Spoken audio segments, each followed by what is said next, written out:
नमस्कार दोस्तों, आपके YouTube चैनल पर आपका स्वागत है। लास्ट क्लास में हमने पढ़ा था जीन पियाजे के बारे में कि उन्होंने बच्चों के बारे में कौन कौन सी बातें बताई हैं।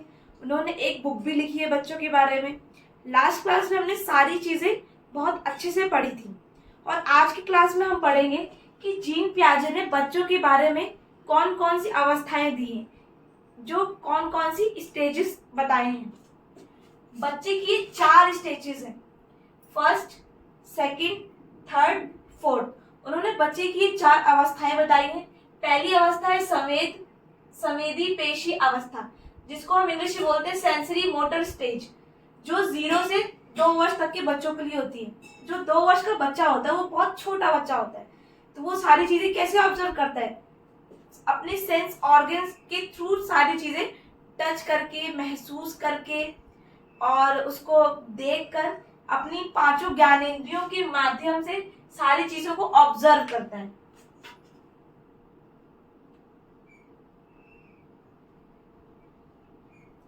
जीरो से जो 2 साल का बच्चा है वो सारी चीजें ऑब्जर्व करता है। कैसे ऑब्जर्व करता है? हमारे जो 5 सेंस ऑर्गन्स है उनके थ्रू ऑब्जर्व करता है। सेकंड है ऑब्जेक्ट परमानेंस। ऑब्जेक्ट परमानेंस भी 0 से 2 वर्ष तक के बच्चे में आता है। ऑब्जेक्ट परमानेंस होता है कि उसके दिमाग में किसी भी चीज को लेकर कोई छाप बैठ जाती है। ठीक है, जैसे मान लो वो कोई भी ऑब्जेक्ट है तो उसी को देख के वही उसके दिमाग में एकदम वो इमेज फिक्स हो जाती है। तो ये वाले जो वस्तु स्थायी, तो जिसको हम हिंदी में बोलते हैं ऑब्जेक्ट परमानेंस, भी इसी स्टेज में आता है। नेक्स्ट है goal oriented behaviour. Goal oriented behaviour भी इसी स्टेज में आता है। गोल ओरिएंटेड बिहेवियर का मतलब है कि बच्चा किसी भी चीज को पाने के लिए, उसी चीज को पाने में सतर्क रहता है। अगर वहां से वो चाबी उठानी है, उसको पता है कि वो चाबी वहां रखी है, तो मान लो अगर अगला बंदा भूल भी जाता है, हम जैसे बड़े हैं हम भूल जाते हैं कि चाबी कहाँ रखी है, लेकिन बच्चे को पता है वो जाके वहां से निकाल लेगा, क्योंकि उसको पता है उसको चाबी कहाँ रखी है और कहाँ से लेनी है। इसको बोलते हैं गोल ओरिएंटेड बिहेवियर, कि उसको अपनी चीजें लेनी है, उसको पता भी है कहाँ पर है, उसको लेनी है, ढूंढ ढांड के कैसे भी करेगा लेकिन ले लेगा वो चीजें। नेक्स्ट है सेमी वर्बल। सेमी वर्बल होता है कि बच्चा जो है पूरी तरह बोल नहीं पाता, कुछ आवाजें निकालकर, कुछ चीजें फील करके, कुछ इशारे करके, जो अपने रोने का एक्सप्रेशन, हंसने का एक्सप्रेशन, इसी के थ्रू वो सारी चीजें अपनी जो है एक्सप्रेस करता है। ये तो हो गए हमारे 0 से लेके 2 साल तक के बच्चे की स्टेज हो गई कि इस वर्ष में बच्चा या इस स्टेज में बच्चा क्या क्या काम करता है। इसी तरह जीन पियाजे ने हमारी दूसरी अवस्था बताई है। दूसरी अवस्था को हम हिंदी में क्या बोलते हैं? पूर्व संक्रियात्मक अवस्था। पूर्व संक्रियात्मक अवस्था को इंग्लिश में बोलते हैं प्री ऑपरेशनल स्टेज। जो प्री ऑपरेशनल स्टेज है आपका, वो 2 से लेके 7 वर्ष तक के बच्चों का होता है। इसमें बच्चा क्या होता है? थोड़ा सा बड़ा हो जाता है, और वो थोड़ा सा इलॉजिकल होता है। उसको चीजें मालूम है लेकिन उसके पीछे का लॉजिक जानने में ना तो वो इंटरेस्ट रखता है और ना ही उसको पता होता है। अब आपका पॉइंट आता है सेंट्रेशन। सेंट्रेशन को हिंदी में बोलते हैं केंद्रण।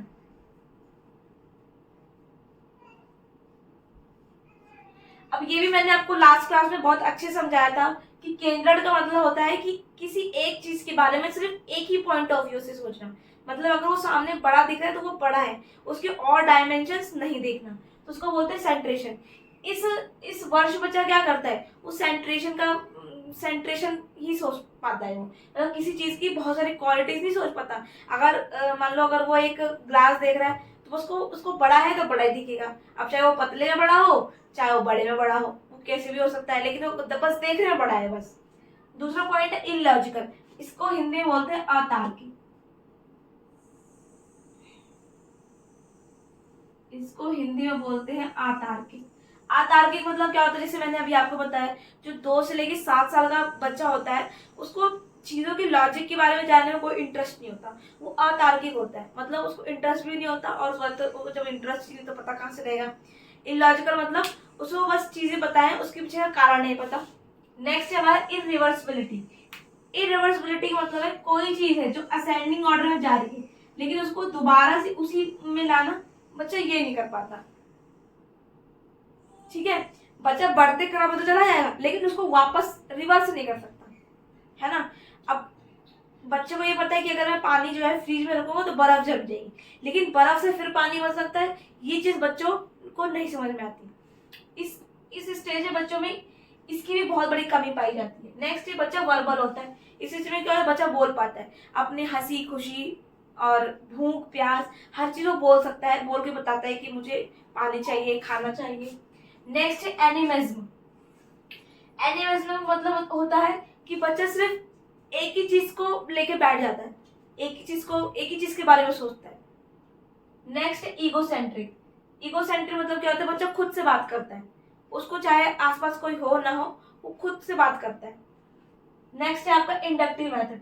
इंडक्टिव मेथड में क्या होता है, अभी हमने पढ़ा था इंडक्टिव होता है, डिडक्टिव होता है। इंडक्टिव क्या होता है, बच्चा अपने रूल्स खुद बनाता है ना, बच्चा अपने रूल्स खुद बनाता है, मतलब एग्जाम्पल से रूल की तरफ जाता है। इस स्टेज में बच्चा क्या होता है, एग्जाम्पल से रूल की तरफ में जाता है। नेक्स्ट है आपका इनएमिनेट ऑब्जेक्ट। इनएमिनेट ऑब्जेक्ट होते हैं ऐसी चीजें जो उसको दिखाई नहीं देती। नेक्स्ट है आपका सिंबॉलिक थॉट। सिंबॉलिक थॉट मतलब प्रतीकों के माध्यम से, प्रतीकों के माध्यम से इसका लिख सकते हैं हम प्रतीकात्मक सोच।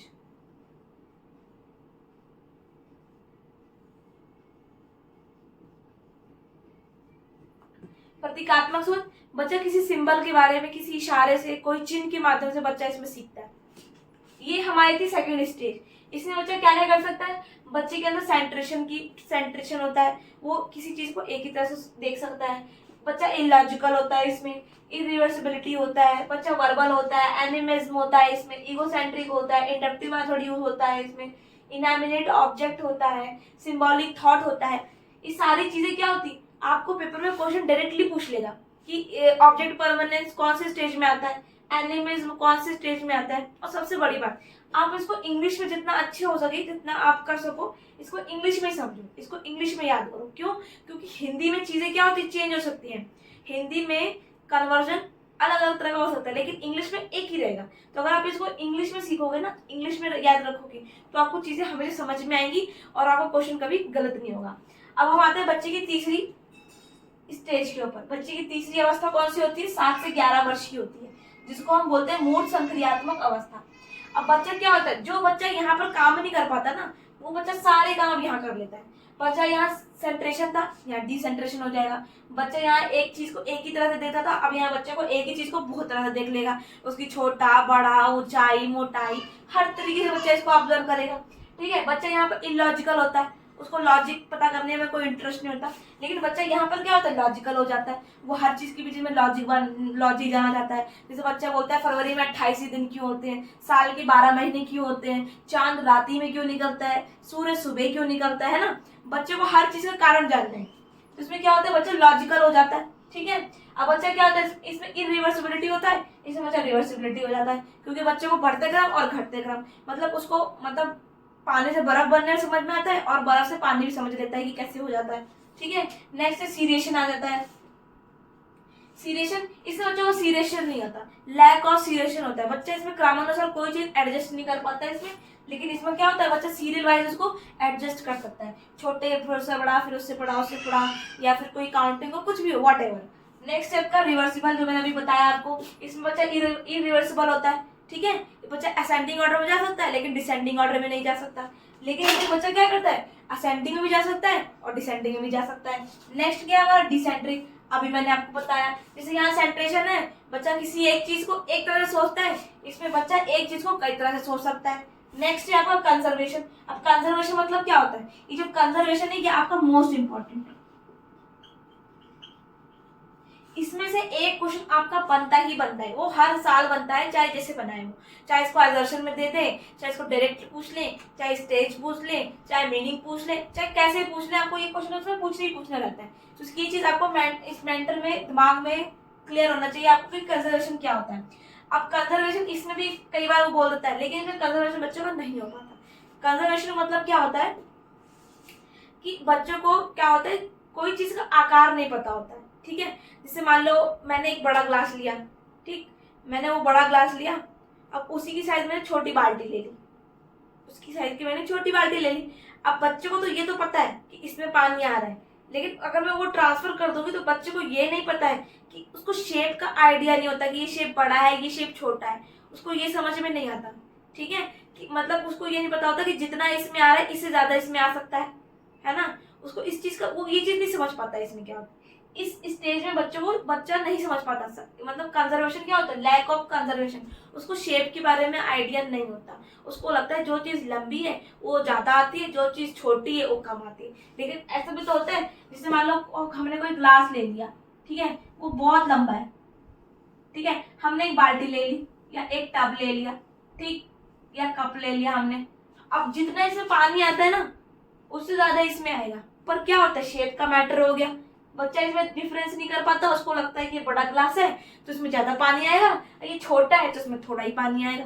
इसको बोलते हैं लैक ऑफ कंजर्वेशन। लेकिन इस स्टेज में बच्चा नहीं समझ पाता, लेकिन इस वाली अवस्था में बच्चा को समझ में आ जाता है, उसे पता चल जाता है कि ये पतला है, लंबा है, इसमें कम पानी आएगा, ये चौड़ा है, छोटा है, लेकिन इसमें ज्यादा पानी आएगा। इस चीज में उसको जो कंजर्वेशन का पूरा मीनिंग है उसको इस स्टेज में बहुत अच्छे समझ में आ जाता है। उसको शेप भी समझ में आ जाती है, डायमेंशन भी समझ में आ जाता है, हर चीज उसको क्लियर हो जाती है इस स्टेज में आके। इसमें नहीं क्लियर होती, तो इसमें आप लिख सकते हो लैक ऑफ कंजर्वेशन। इसको मैं रब कर देती हूँ, यहाँ आप लिख दो, यहाँ पर लैक ऑफ कंजर्वेशन। इसमें क्या होता है, बच्चों को शेप का आइडिया नहीं होता, उसको लगता है जो चीज बड़ी है वो चीज बड़ी है, जो चीज छोटी है वो चीज छोटी है। उसको ये नहीं पता कि छोटी चीज होती है अगर उसमें गहराई है, चौड़ाई है तो उसमें ज्यादा पानी आएगा। लेकिन इसमें क्या होता है, बच्चे को बहुत अच्छी समझ में आ जाता है कि अगर कोई चीज लंबी है तो वो उस एक ही चीज को हर तरह से सोच लेते हैं कि हाँ भाई ये लंबी है, इसमें ये पतला भी तो है, जो छोटा है वो चौड़ा भी तो है, इसीलिए उसको यहाँ पर शेप का पूरा अच्छी तरह से नॉलेज हो जाता है। अब नेक्स्ट हमारी अवस्था आती है अमूर्त संक्रियात्मक अवस्था। ये होती है हमारी 11 से 15 साल तक के बच्चों के लिए होती है। अब इसमें क्या होता है, इसमें बच्चा हाईली इमेजिनेशन करता है, उसकी थिंकिंग बहुत ज्यादा हाई हो जाती है। आपको पता है कि हमारी लगभग लगभग उत्तर बाल्यावस्था हो गई, ठीक है, या कुछ किशोरावस्था की शुरुआत बोल सकते हैं इसको आप, ठीक है। इसमें बच्चा क्या होता है, उसकी थिंकिंग बहुत ज्यादा हाई हो जाती है, वो चीजों को बहुत हाई लेवल तरीके से सोचने लग जाता है, ठीक है, हाईली इमेजिनेटिव हो जाता है, वो कई चीजों की बहुत अच्छे से परिकल्पना बनाता है, कल्पनाएं मतलब इमेजिनेशन बना लेता है, अपनी एक दुनिया बनाता है, इमेजिनरी वर्ल्ड बना लेता है कि हाँ ये ऐसा होगा, ऐसे होगा, ऐसा होगा, है ना। नेक्स्ट है बच्चा इवेल्युएट करना सीख जाता है। इवेल्युएट मतलब होता है मूल्यांकन।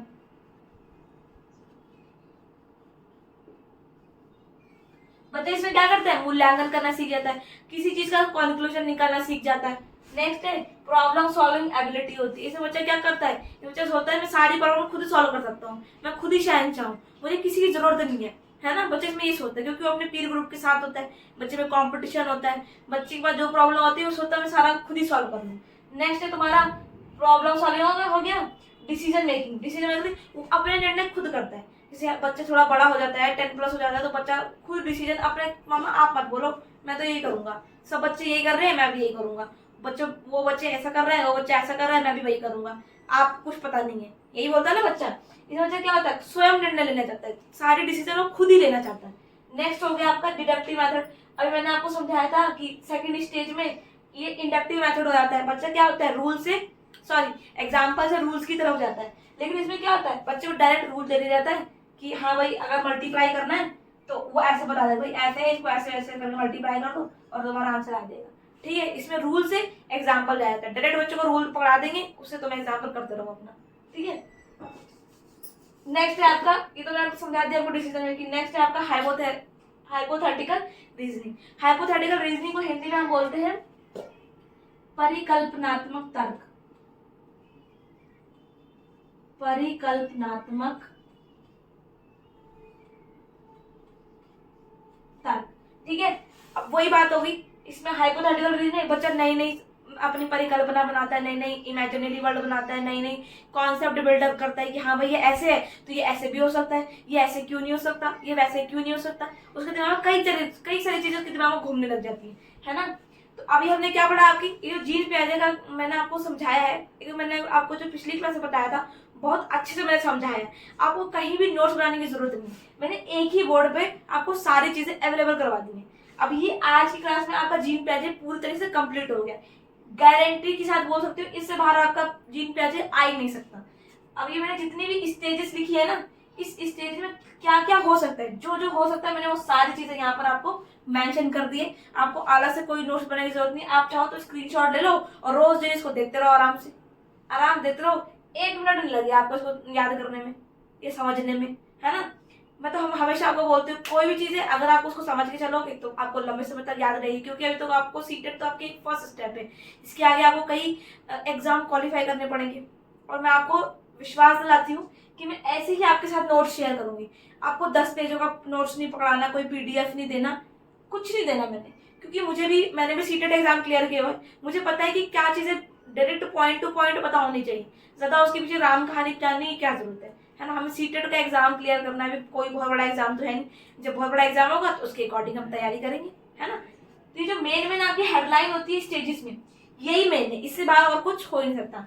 और एक और बात है, लास्ट टाइम सीटेट वालों ने एक क्वेश्चन दिया था, उन्होंने दिया था गोल ओरिएंटेड बिहेवियर कौन सी स्टेज में होता है, तो उन्होंने फर्स्ट स्टेज नहीं दिया था, उन्होंने दिया था हमारा सेकंड दे दिया, थर्ड दे दिया, फोर्थ दे दिया, ये स्टेज उन्होंने दिया ही नहीं था। जबकि गोल ओरिएंटेड बिहेवियर बच्चों का सेंसरी मोटर स्टेज में ही होता है, क्योंकि बच्चा यहाँ पर सेंसरी ऑर्गन के माध्यम से ही सीखता है ना, ज्ञानेंद्रियों के माध्यम से सीखता है, सेंसरी ऑर्गन के थ्रू ही सीखता है। तो गोल ओरिएंटेड तो यही बच्चा तो यही हो जाएगा, क्योंकि इस स्टेज में क्या होता है, बच्चा ना समझ होता है, उसको जो चीज करनी है वही चीज करनी है ना। लेकिन अब तुम्हारे एग्जामिनर ने क्या किया, सीटेट वालों ने क्या किया, उसने फर्स्ट स्टेज को दिया ही नहीं ऑप्शन में। अब बच्चा तो कंफ्यूज हो गया ना, लेकिन आपको कंफ्यूज नहीं होना है। मान लो उसने 1% मान लो, अगर ये चीज उसने दी है तो ये इसका सही है, यहाँ पर सेंसरी ऑर्गन सेंसरी मोटर के अंदर ही आएगा गोल ओरिएंटेड बिहेवियर, इसके अंदर नहीं आएगा। लेकिन अगर सीटेट के एग्जाम में ऐसा क्वेश्चन आता है कि मान लो उसने गोल ओरिएंटेड बिहेवियर पूछा है और उसने यही 3 ऑप्शन दिए हैं, है ना, तो आप क्या करोगे, इसको टिक कर दोगे। गोल ओरिएंटेड बिहेवियर यहां भी हो सकता है, गोल ओरिएंटेड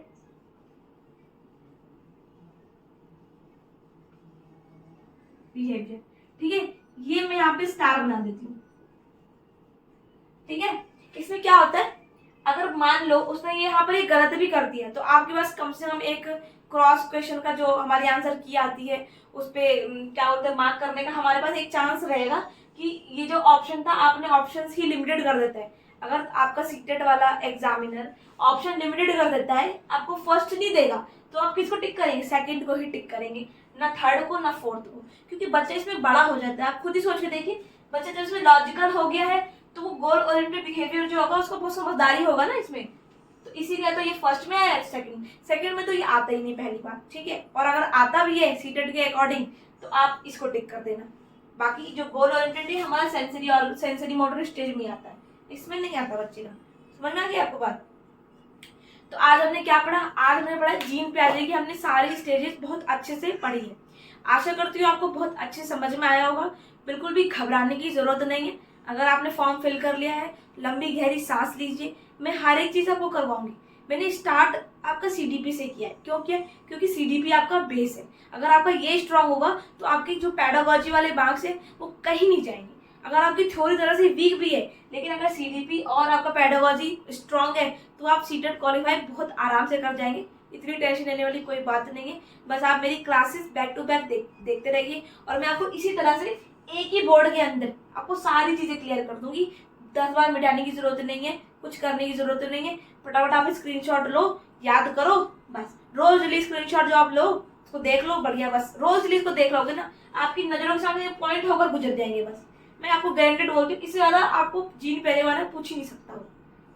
बशर्ते आप पहली क्लास और दूसरी क्लास बहुत अच्छे से देखिए, बहुत अच्छे से समझिए एक एक शब्द को, एक एक लाइन को।